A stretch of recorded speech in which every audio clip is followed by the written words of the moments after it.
Matthew 18. At that time, the disciples came to Jesus and asked, "Who then is the greatest in the kingdom of heaven?" He called a little child to him and placed the child among them. And he said, "Truly I tell you, unless you change and become like little children, you will never enter the kingdom of heaven. Therefore, whoever takes the lowly position of this child is the greatest in the kingdom of heaven. And whoever welcomes one such child in my name welcomes me. If anyone causes one of these little ones, those who believe in me, to stumble, it would be better for them to have a large millstone hung around their neck and to be drowned in the depths of the sea. Woe to the world because of the things that cause people to stumble.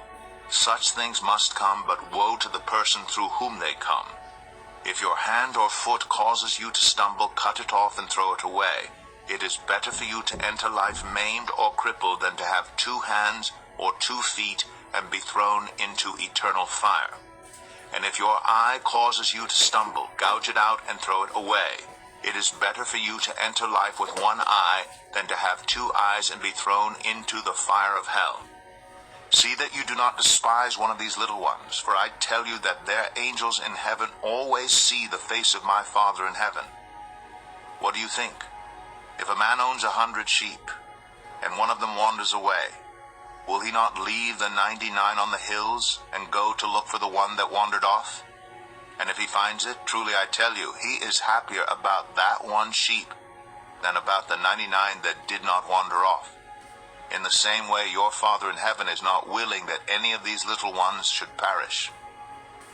If your brother or sister sins, go and point out their fault just between the 2 of you. If they listen to you, you have won them over.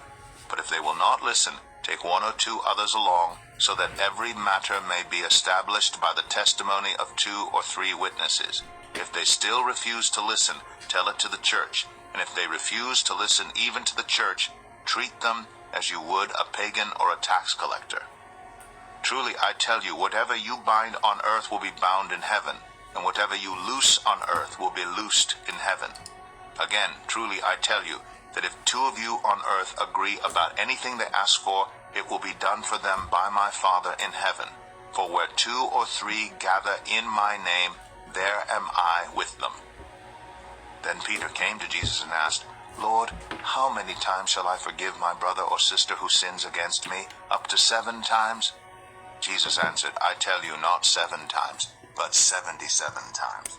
Therefore, the kingdom of heaven is like a king who wanted to settle accounts with his servants. As he began the settlement, a man who owed him 10,000 bags of gold was brought to him. Since he was not able to pay, the master ordered that he and his wife and his children and all that he had be sold to repay the debt. At this, the servant fell on his knees before him. 'Be patient with me,' he begged, 'and I will pay back everything.'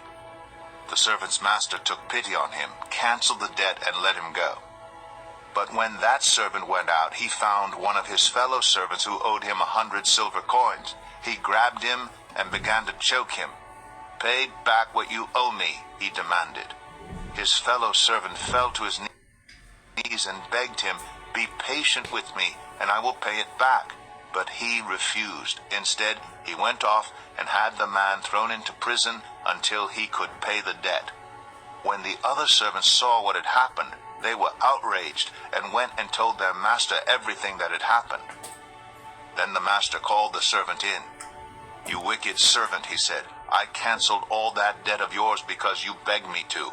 Shouldn't you have had mercy on your fellow servant just as I had on you?'